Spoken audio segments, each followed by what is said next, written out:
Hello students, today we are going to see about the growth and development of newborn. What is the newborn period? The newborn period is from 0 to 28 days. The fetal environment, that is the environment when the fetus is in the mother's womb, is more thermoconstant. It maintains adequate warmth, it is protective, comfortable, aquatic where the baby can swim inside the amniotic fluid, and life sustaining. Whereas the fetal circulation, if you see the mother's placenta, it does the work of the baby's lung. Here, when the baby is a fetus, when the baby is in the mother's womb, the baby's lungs are non-functional. The fetus umbilical arteries, there are two umbilical arteries and one umbilical vein which is connected to the placenta. The umbilical vein, it divides into two branches. One is connected to the liver and the other is connected to the superior vena cava. Part of the umbilical artery are connected with the hypogastric artery. As you can see, the fetal circulation, this is how it looks. Basically, as you can see, there are two umbilical arteries and one umbilical vein here. As you can see here, one umbilical vein. And if you see the umbilical vein, it carries the oxygenated blood, and umbilical artery carries the deoxygenated blood. So basically the oxygen that is purified, the blood with the purified oxygenated blood from the placenta, it goes to the fetus. Okay, so how does it go? It goes through the liver and then goes to the superior vena cava, and there is mixing of blood.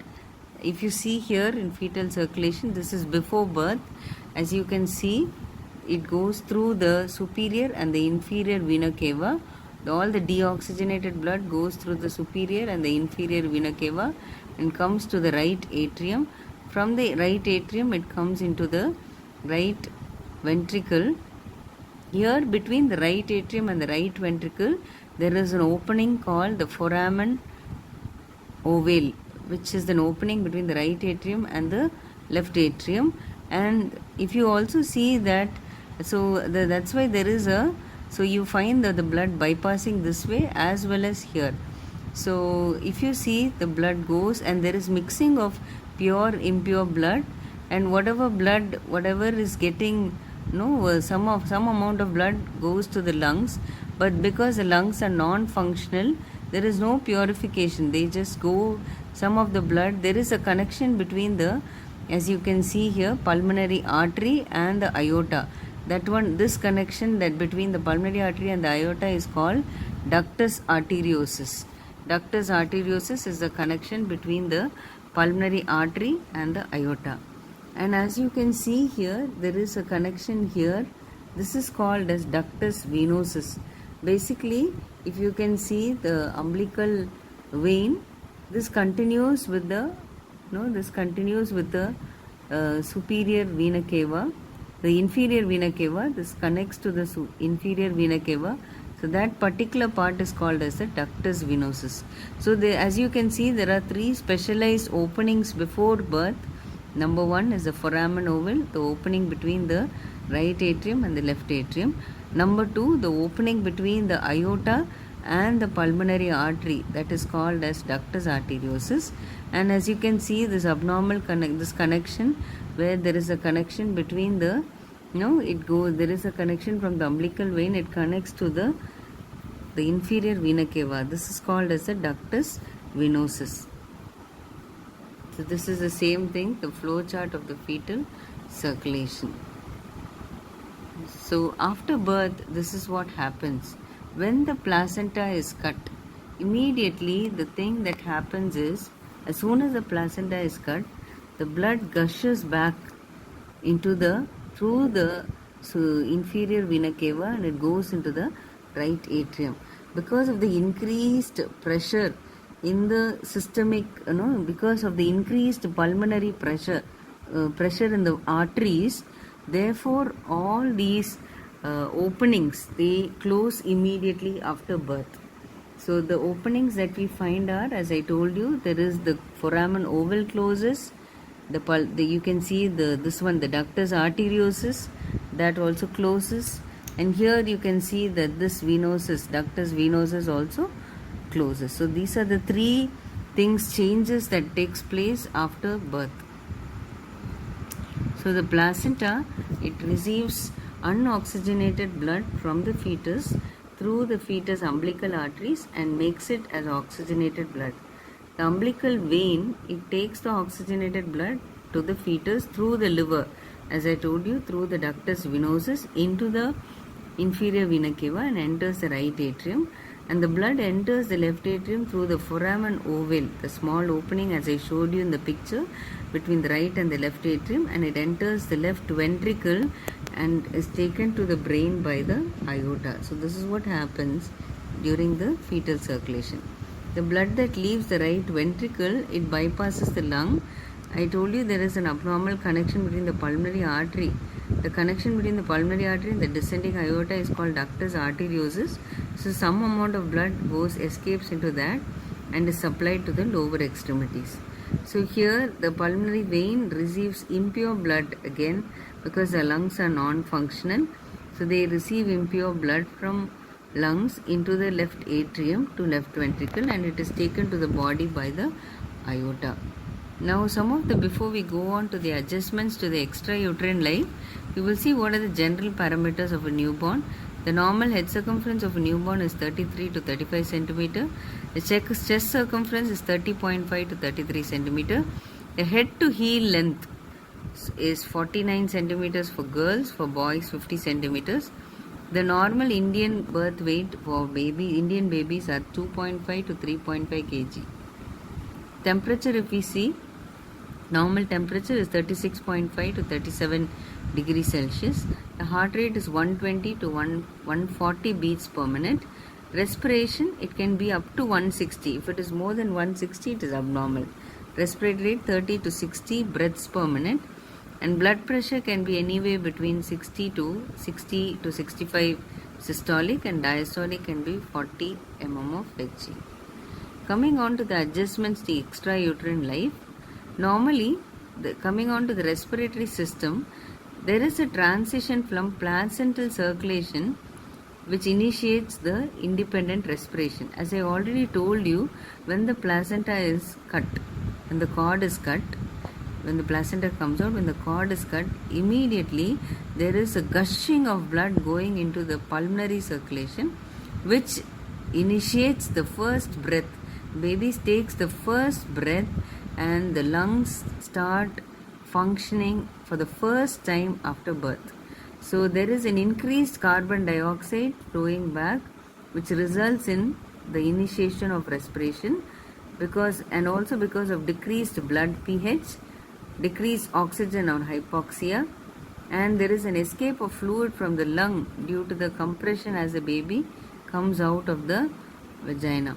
So all this leads to the initiation of the first respiration or the first breath for a child. If you see surfactant, this is nothing but a surface active phospholipid substance. It is produced by the alveolar epithelium. Alveoli is the smallest, small air-like sacs. They are present in the lungs, more periphery to the lungs. It lowers the surface tension of fluid and allows air in the alveoli at the end of expiration, and prevents mainly the surfactant. It helps to keep the alveoli open. It maintains the surface tension of the alveoli, thereby preventing collapse of the lung. Circulatory system, as I already told you, as soon as the baby is born, all these three things close. First one is foramen ovale, which is the opening between the right and the left atrium.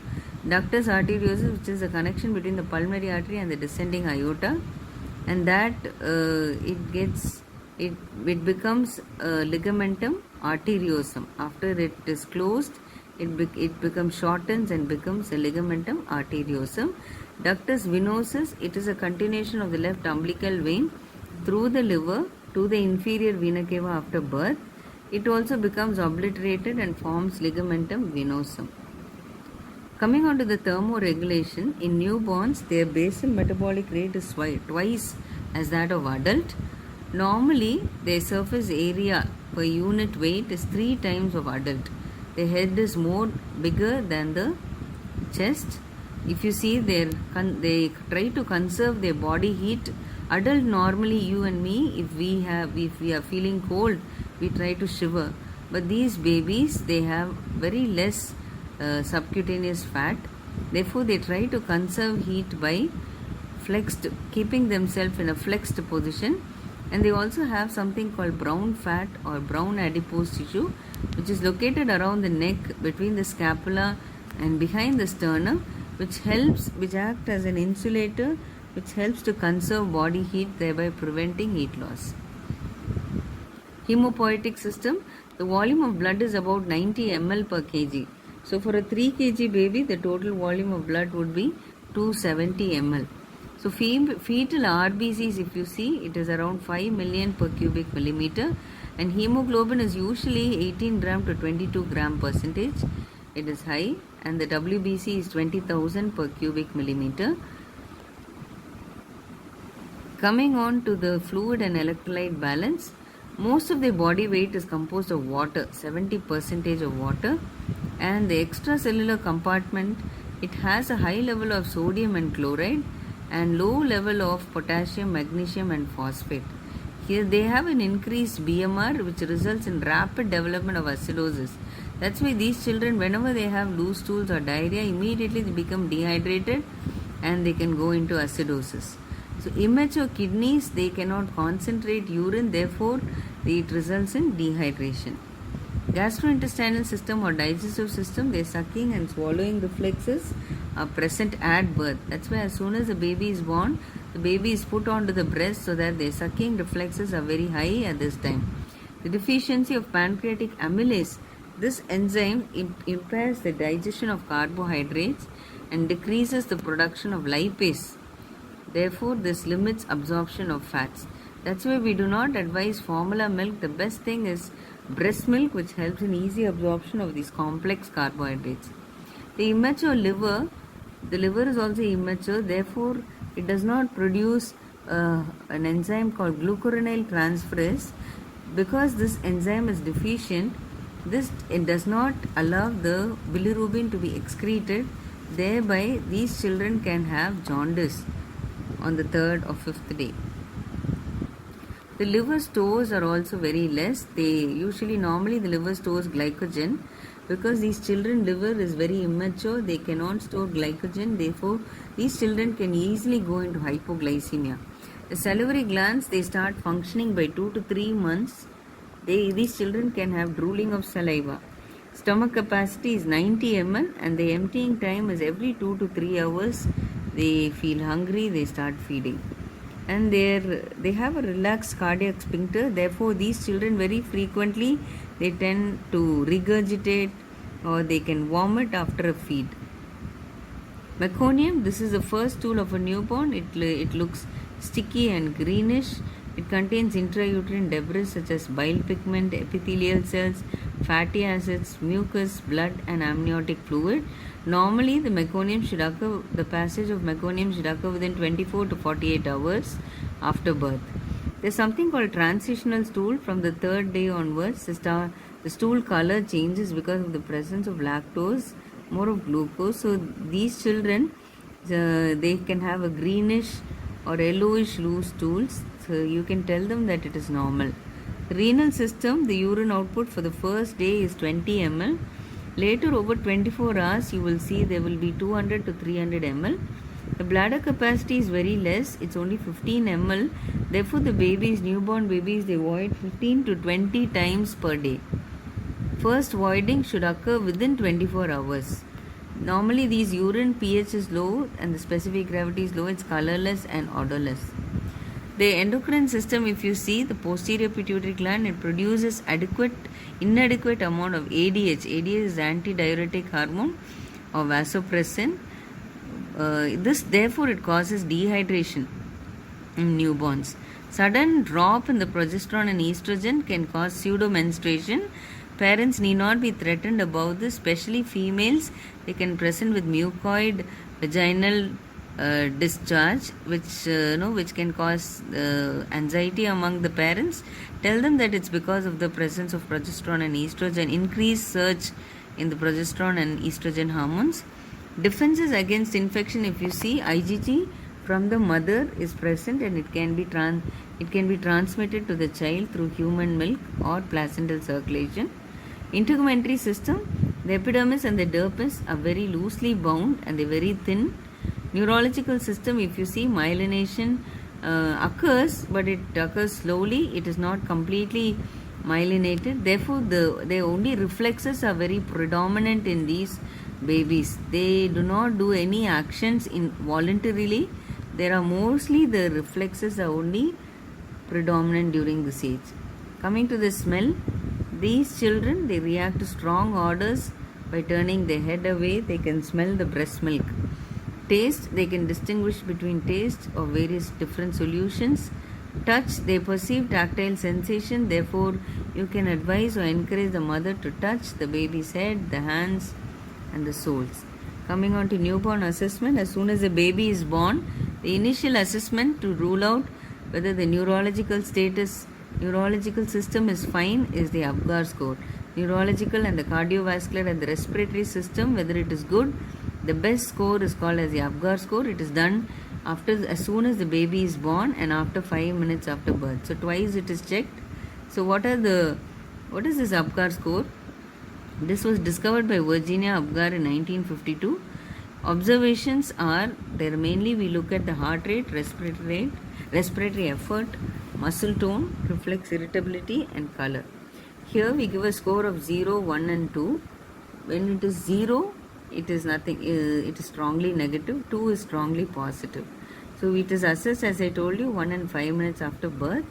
Anywhere if you find the score is out of 10, if it is between 8 to 10, it means that the newborn's condition is good and newborn is able to adjust to the extrauterine environment.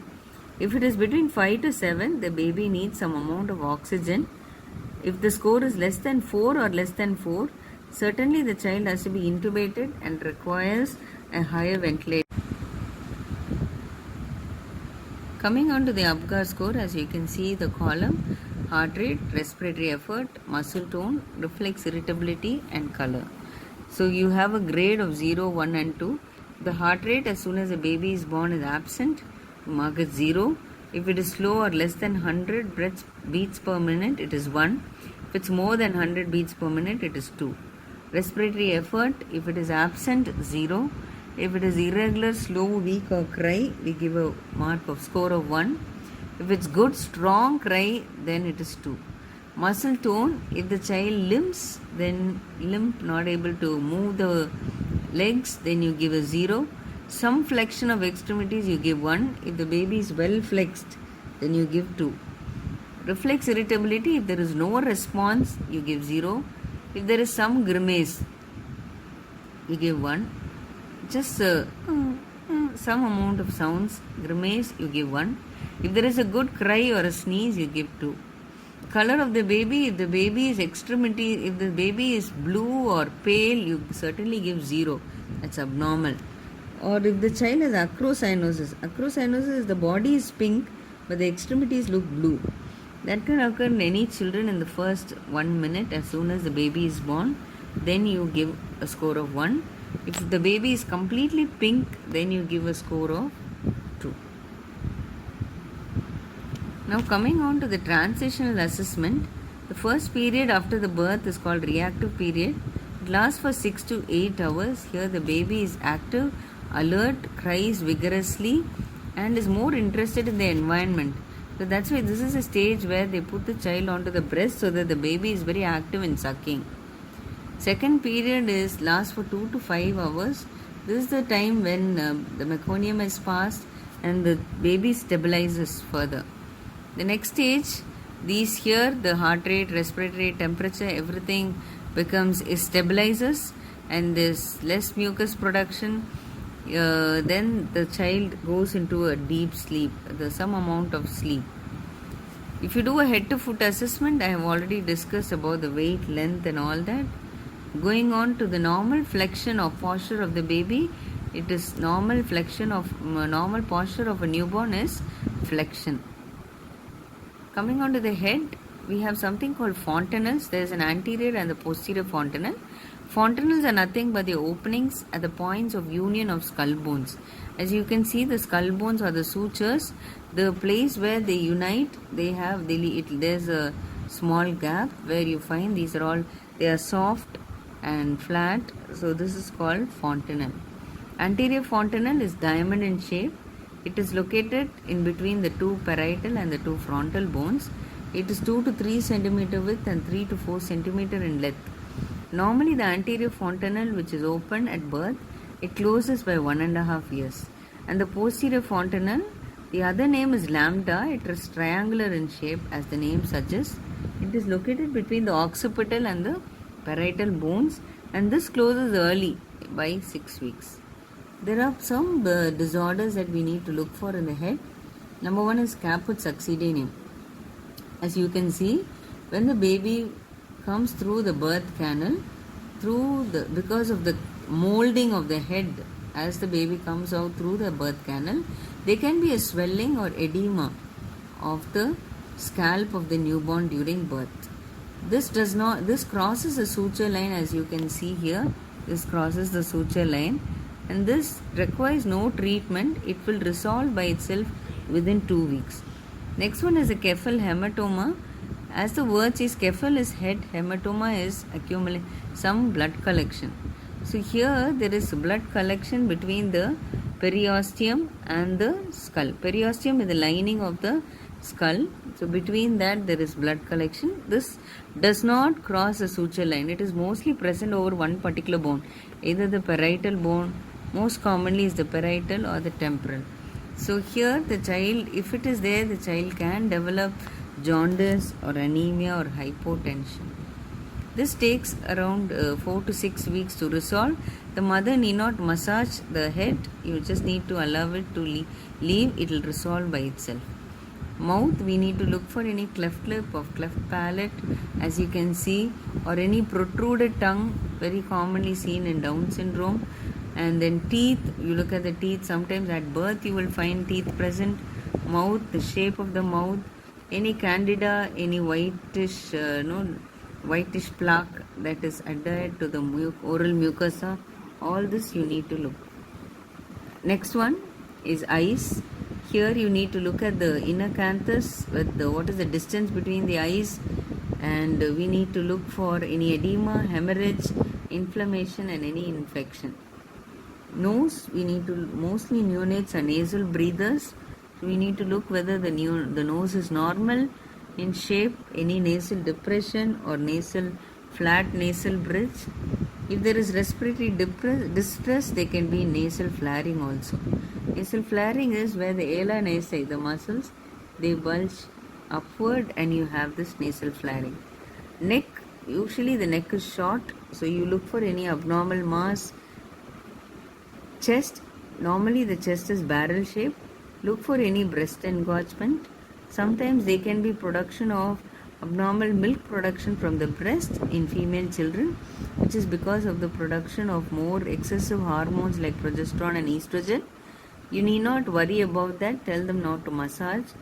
Next one is abdomen.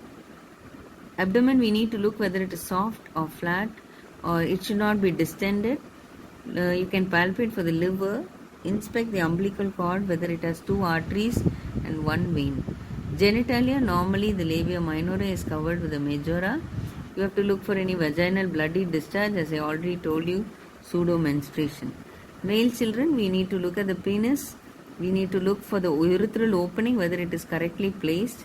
We need to look at the foreskin, whether it is tight or whether it is loose around the penis. Scrotum, whether it is darkly pigmented, and testis, whether it is descended into the scrotum. Observe for anal opening. Look for any abnormal genitalia. Suppose some children will not be able to differentiate the sex of the baby. Back and spine, we need to look for these 3 abnormalities. Scoliosis, which is S-shaped spine. Kyphosis, where there is an increased curvature of the thoracic spine. And lordosis, where there is an increased convexity of the lumbar spine. And spina bifida, which is otherwise called neural tube defect, which occurs as a protrusion over the spine. Extremities, we need to look for congenital talipes, otherwise called clubfoot. where the feet is turned inward, webbed finger, otherwise called syndactyly, where the fingers can get clubbed to each other, extra fingers called polydactyly. Any brachial palsy, because when the baby is high, very heavy, or if there is any shoulder dislocation, these children can have brachial palsy. Any hip dislocation, sometimes at birth the hip can get dislocated. Any of these reflexes and muscle tone we need to check. Coming on to vernix caseosa, this is a vernix caseosa which is whitish or grayish cheese-like substance. It gives a more bacteriostatic and insulating effect for the baby. You can find that covering a newborn skin. So it disappears by the second or third day. Lanugo is a slight downy hair distribution of fine hair over the newborn body. Milia, they are tiny white papillae, as you can see in the picture. They occur on the nose and chin. It is mainly caused by sebaceous gland obstruction. This is nothing but, you need not worry, it occurs in 2 to 4 weeks. It's otherwise called disquamation. Basically, the skin peels. And Mongolian spot, these are black, green, ash color spot. It is present over the sacrum or buttocks. It disappears by 1 to 1.5 years. Erythema toxicum, they are pink color rash on the newborn skin, which can occur in the 3rd to 4th week, which will disappear by itself. Some of the reflexes are very important because they tell the neurological system of the child. So the first one is rooting reflex. When you stroke the corner of the baby's mouth, immediately the baby will turn his head and open his mouth. Sucking reflex is whenever the roof of the baby's mouth is touched, the baby will start sucking. Extrusion, when you try to give something into the mouth, immediately when you touch with the finger or the nipple, the baby will try to push the tongue outward. Crawling, the child will try to attempt crawling with both arms and legs when you place the baby on abdomen. Glabellar is nothing but glabellar is the space between the both eyebrows. When you tap over there, the child will immediately blink. Moro or startle is like how you see in the picture.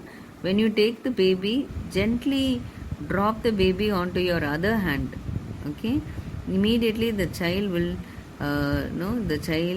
cry. They'll try to pull back. It will cause mainly they will have abduction of the arms and fanning of the fingers. Tonic neck reflex is when you turn the baby's head to one side, the arm that is seen on the same side, as you can see, the arm that is seen on the same side is extending and the arm on the opposite side is flexing. So when you turn to this side, the same hand over the whichever side the baby is turned is extended and the opposite hand flexes. That's called tonic neck reflex. Grasp reflex, when you try to give your fingers, immediately the child tries to grasp.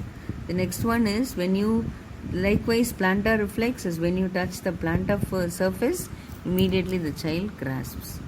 Babinski is basically here what we're doing is when you firmly stroke you stroke from the sole till the big toe. When you stroke in a inverted J shape like this, you go stroke like that, immediately the baby will try to keep the foot upward and it will fan out. The toes will fan like how you see in a picture. This is called step reflex. This is also called walking or dance reflex. When you keep the baby when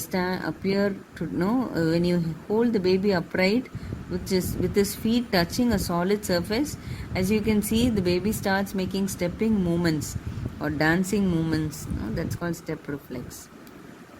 Now we'll go on to breastfeeding.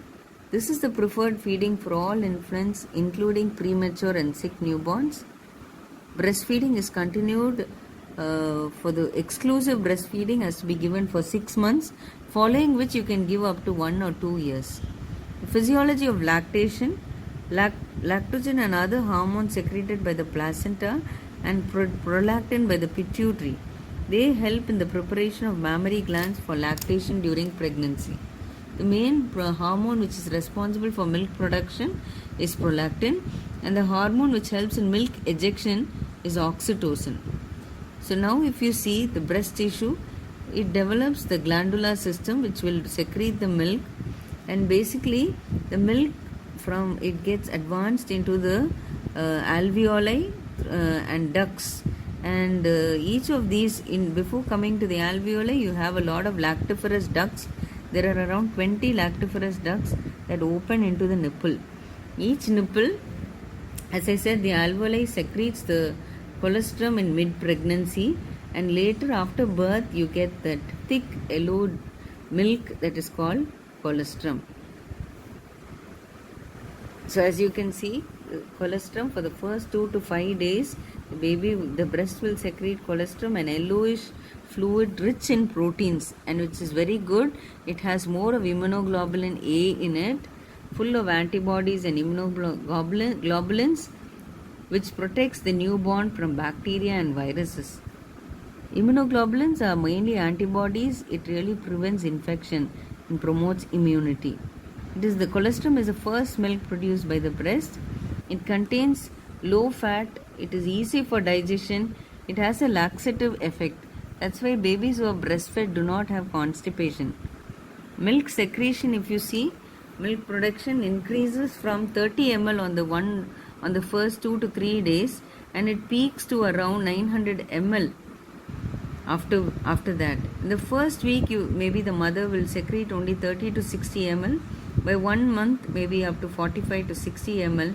But later, the stomach capacity also increases. The mother also will be able to secrete 90 to 120 ml of milk.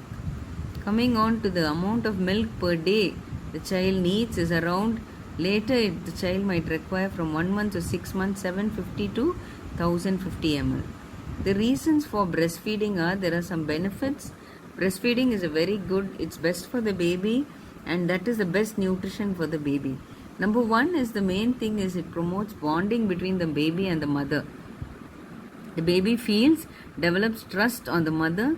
The baby feels close that there's the mother who's taking care of the baby. So there's an emotional bonding between the mother and the baby. It satisfies the baby's emotional needs because the baby feels close to the mother.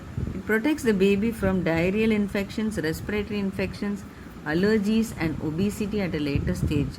There are many studies which are done, and they found that bronchial asthma and other skin allergies are less in children who are breastfed.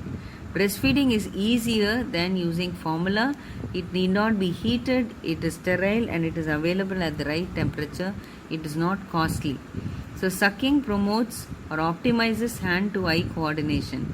Then sucking also facilitates proper dental and jaw development. The more the baby sucks, the jaw development also occurs. Breastfed infants, their studies have found that they have a good brain development and higher intelligent quotient, and they have a decreased risk for malnutrition compared to children who are fed with formula feeds like lactogen and other things. Breast milk supplies all the necessary nutrients in correct proportion, like fats, carbohydrates, and proteins. It also contains fat and cholesterol, which is very, very important for the brain and nervous tissue development. It contains immunities to diseases and aids in the development of the baby's immune system. It is a very sterile milk. It is available, as I already told, at the right temperature. It's clean, and it is available whenever the baby wants milk. It is more digestible because it has less casein, in casein, casein compared to formula feeds. Therefore, it does not form curd or ferment. It is easily digestible.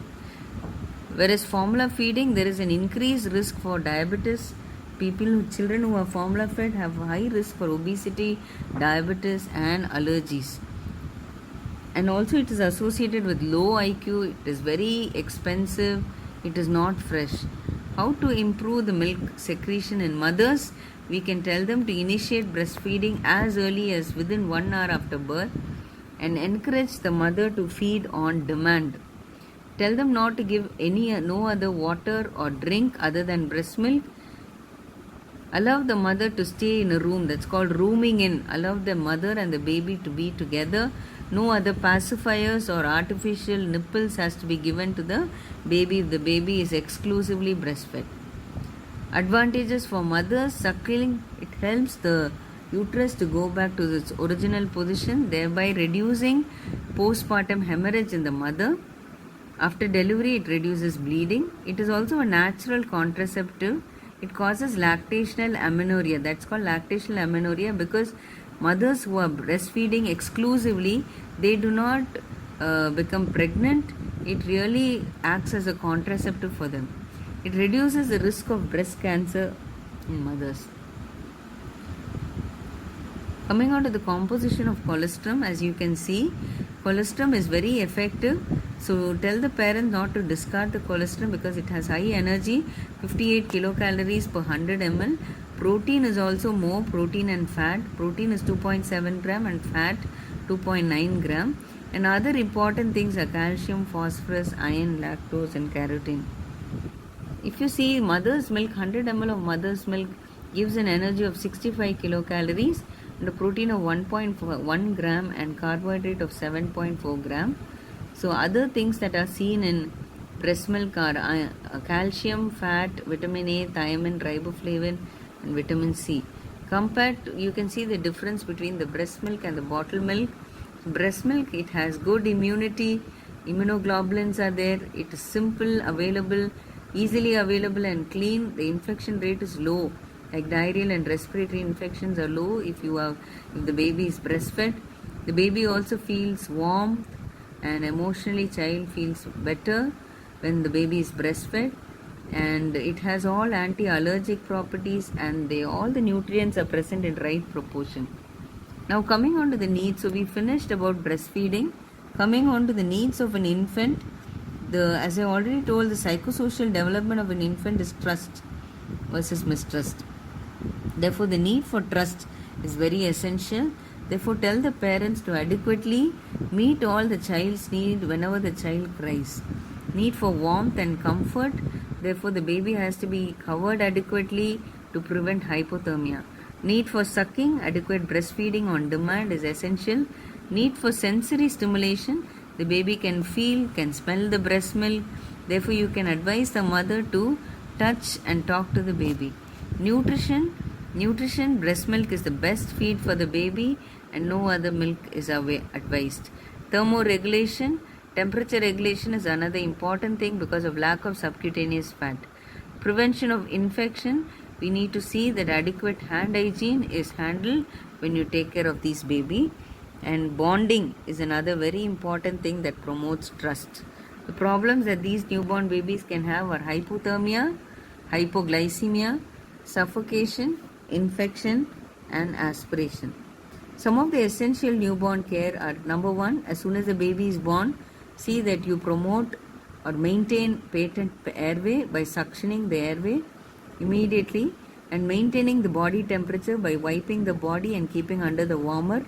Number 3, ensuring proper identification. You can show the baby to the mother, ask them to identify their child and place an ID tag on, as you can see on the picture. And then eye prophylaxis, clean the eyes adequately, and you need to give injection vitamin K. With this prevents bleeding in children, bleeding abnormalities. Umbilical cord care, just have to clean the cord with an antiseptic solution. Next one is bathing and hygiene. Usually after 24 hours we give a bath. And then perineal care, just to clean the perineum as you give bath. So there are certain general measures like safety, infection prevention, handling and using aseptic techniques. Immunization, at birth we usually give BCG and hepatitis B. Sleep is very important. Adequate sleep has to be promoted. Bonding can be enhanced with adequate breastfeeding. And parental education on newborn care, about seasonal clothing has to be given. There are some trends in newborn care. We mostly go in for a kangaroo mother care, which is very effective. It has a lot of advantages. Music therapy to stimulate the development of baby because child can hear well. Organic disposable babies diapers are available. An infant massage before giving bath really promotes circulation. Hope you understood about newborn care. We saw in newborn care about the growth and development, We saw about what are the adjustment to extrauterine life, about the maturation of every system, the hemopoietic, the integumentary, the renal, and all these cardiovascular system. Then we went on to see what is Apgar score. We saw about newborn assessment and essential newborn care. Thank you.